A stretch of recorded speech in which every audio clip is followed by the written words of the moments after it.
The moment your life shatters isn't a loud crash. It's a silent, suffocating stillness where the echoes of a future you once knew twist and die in the dust. My name is Aurora Jensen, and on a desolate night in late spring, I became an echo. I was a senior in high school, and my world was as simple and hopeful as the Arizona desert sky. My biggest dream wasn't grand or complicated. It was to get into the state university, to study veterinary science, to save every stray creature I could find. I imagined a life rich with the simple, true things. A good job, a family, a small house with a vast yard where my rescued dogs could run free. It was a happy, ordinary dream, one I was certain I would live to see. My best friend, Lena, and I had been planning this trip for months, saving every cent from our part-time jobs at the local cafe. The plan was to drive to Tucson, to visit her aunt for a few days before graduation. It was our first real taste of freedom, a feeling as intoxicating as the desert air. We sang along to the radio with reckless abandon, our voices a joyful, off-key mess, fueled by too much junk food from a gas station.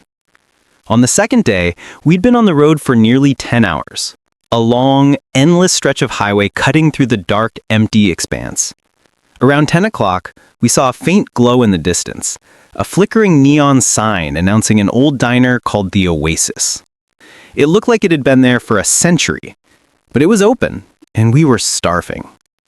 The food was terrible, a greasy, tasteless caricature of comfort food, but we didn't care. We were just happy to be out of the car, laughing in a dusty booth that felt like a sanctuary.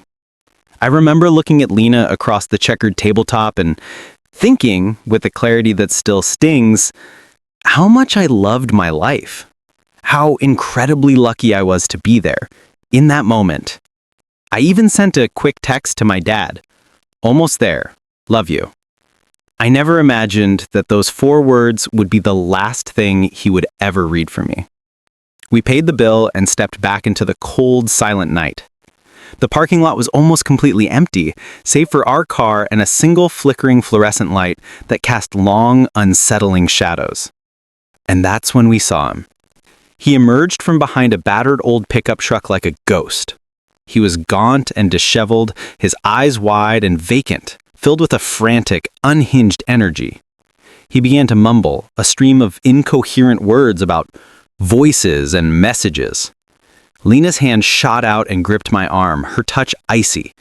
A cold dread, unlike anything I'd ever known, seized my body. It wasn't the kind of fear you see in movies. It was a profound, quiet, and paralyzing cold that wrapped itself around my very bones. "Just give him your wallet," Lena whispered, her voice barely a breath. But he didn't want our money. He lunged at us, and everything happened in a flash of incomprehensible speed. 1 second he was 10 feet away, a blurry figure in the dim light, and the next he was upon me. I felt a sharp, burning pain in my side, a shock so intense it was like being hit by a freight train. I didn't even register that I had been stabbed at first. It just felt like a powerful, stabbering blow.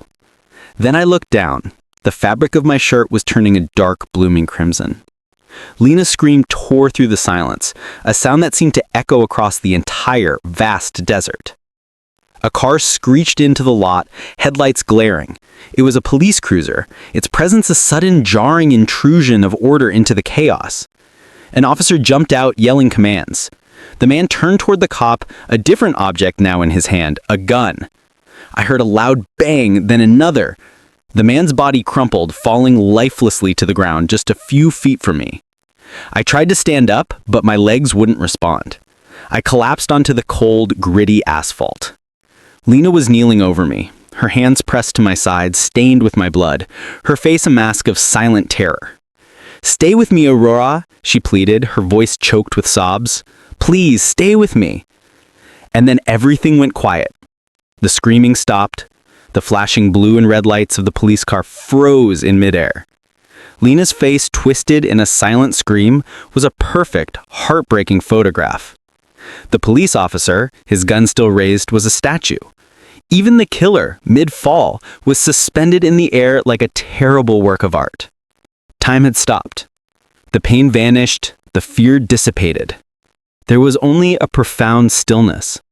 I felt myself lift up gently as if a thread had been cut, and I was a balloon finally free. I floated above my own body, above Lena, above the entire tragic frozen scene. I was separate from it all, a silent witness to a moment frozen in time. Then came the pull. It was gentle but firm, a tug from somewhere behind and above me.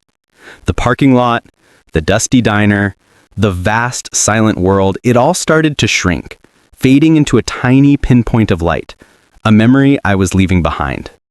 I was moving through a tunnel, but it wasn't dark or cold. It was a vortex of soft, swirling light, like the inside of a massive, living pearl. A single fleeting thought pierced the peace. I forgot to tell Dad I was safe. And then the tunnel opened up. I was standing in a place without walls, a reality with no ceiling, no floor. It was just pure, brilliant, living light that didn't hurt my eyes. It felt more like breathing than seeing. And he was there. I knew instantly it was him, but he was nothing like the images I had seen in books. He had no flowing hair or robes. His form was made of something I cannot describe, a concentrated essence, like looking at the sun if the sun were forged from love itself. The air around him vibrated with a low, beautiful hum that resonated deep inside my chest, calming every fear I had ever known. It was the sound of perfect peace, of home. His voice was not a sound I heard with my ears, but a thought that bloomed directly in my soul, a memory of the truest thing I had ever known. He looked at me, and in his gaze I felt no judgment for my mistakes, no anger for my doubts. I just felt known, completely and utterly known and loved. A love so powerful, it felt like it was holding every atom of my being together. The weight of being human, the secret fears, the small jealousies, the foolish pride, all of it just fell away. I was, for the first time, truly myself. But then the scene shifted. He didn't speak with words, he just showed me. We were back in the parking lot, but we weren't looking at me. We were looking at the man who had taken my life. I saw him not as a monster, but as a boy. A lonely child hiding under his bed while his parents screamed at each other. A bullied teenager whose heart had begun to harden into bitterness. I saw the wrong choices he made.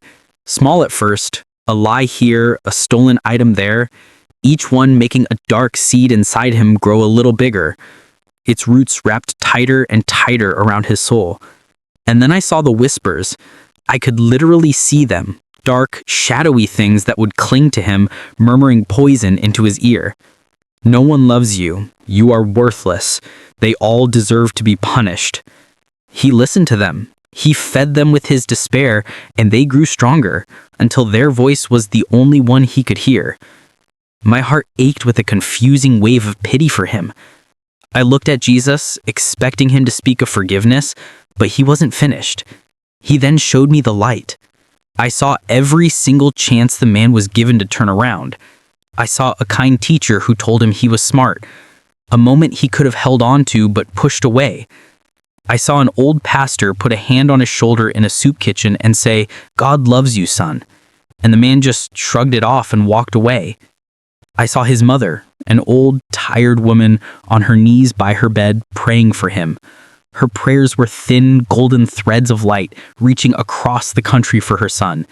And I watched in horror as he, in his anger and despair, spiritually snipped each thread with his choices. He was choosing the darkness. He was rejecting the rescue. I saw him just a few weeks before he killed me, sitting alone in his lonely apartment. A preacher came on the television screen talking about mercy. The man watched for a full minute, and I could feel the light of that message touching his heart, a tiny spark of hope. And then I watched him change the channel, shutting out the grace that was offered to him. He had so many chances, so many moments where he could have chosen a different path, and he rejected every single one. Tears streamed down my face because I finally understood. It wasn't that God didn't reach for him, it was that he refused to take the hand that was offered. Then he showed me the final scene, the judgment. The man's spirit stood confused and angry in that same place of brilliant light. The darkness inside him couldn't bear the purity of the light. He physically recoiled, shielding his eyes, screaming in agony. The light wasn't hurting him, it was revealing him. It was showing him the truth of his own soul, and he couldn't stand it. Jesus didn't condemn him, he didn't have to. The man's own life, his own choices, were his condemnation. The shadowy things he had listened to were there with him, and they weren't his friends anymore. They were his jailers. I watched, horrified, as they wrapped themselves around him. He wasn't cast into a pit of fire. He was dragged away by the very darkness he had invited into his heart. He didn't fall into hell. He ran from heaven. As he was pulled into the utter final blackness, I heard a sound that will haunt me forever. Jesus wept. It wasn't loud. It was the sound of a deep, profound sorrow. The grief of a king who had created a beloved son, who had offered him 1,000 chances at life, only to watch him choose eternal death. Then Jesus turned his gaze back to me. The sorrow was still in his eyes, and he spoke to my soul. Evil does not begin in the act, he said. It begins in the heart, when mercy is rejected. One small root of bitterness left unchecked can poison the entire soul. Then he showed me another vision. It was America. I saw people in their homes and on their phones screaming at each other, not with their mouths, but with their hearts. The air was thick with a self-righteous hatred. Hatred for politicians, for neighbors who voted differently, for people they had never even met. I saw those same shadowy whispers fanning the flames of anger, telling everyone, "You are right, they are evil, hate them, destroy them." And I saw people choosing to listen. I saw them rejecting mercy for their enemies, just like my killer had rejected mercy for himself. They are drinking the same poison, he said, his voice filled with a powerful sadness. They think their anger is righteous, but it is a chain, and it is leading them to the same darkness. His gaze met mine, full of love and purpose. "You have to go back, little one." The thought hit me like a physical blow. Go back to the pain, back to that broken world full of hate and fear. I never wanted to leave this place. This was home. This was peace. This was real. "No," I pleaded, "please, I want to stay with you. I can't go back there." "Your story is not finished," he said, his love washing over me like a warm wave. "It is not a story for you. It is for them. Go and tell them to guard their hearts. Tell them to choose forgiveness before it is too late. Teach them to love." It was the hardest goodbye of my life. I didn't want to go. It felt too good to leave, but I knew I had to. It was a command given in perfect love. And then I was falling. The light faded. The peace was ripped away. It was replaced by cold, by weight, by pain. I took a sharp, rattling gasp. A blinding light was shining in my eyes. There was a horrible tube stuck down my throat. My side was on fire. A woman in scrubs was standing over me, her eyes wide with shock. She screamed for a doctor. She's breathing on her own." I later found out that I had been clinically dead for 11 minutes. The surgeon told my parents he had no medical explanation for it. The damage should have been too severe. I shouldn't have survived, and if I did, I should have had massive brain damage. But I was fine, perfectly fine. I'm telling you all of this for one reason. It's the message Jesus gave me to give to you. He didn't ask me to tell you who to vote for or what church to attend. He asked me to tell you to look inside your own heart right now. Is there a bitterness there? Is there an unforgiveness you're holding on to? That feeling, that self-righteous anger that feels so justified, that is the poison. It's the same seed of darkness that grew in the heart of the man who killed me. What if the anger you hold onto, the hatred you feel, is a chain forged not by them, but by you? What if the voice whispering that you are right and they are evil is leading you down the same dark path as my killer? This story is a terrifyingly real glimpse behind the veil, a reminder that every moment here matters, and every choice to love or to hate ripples into eternity. Don't be afraid to look inside, to choose mercy, to cut the chains before it's too late. If my message has moved you, subscribe to our channel and join us as we continue to explore the most profound truths that lie just beyond our sight.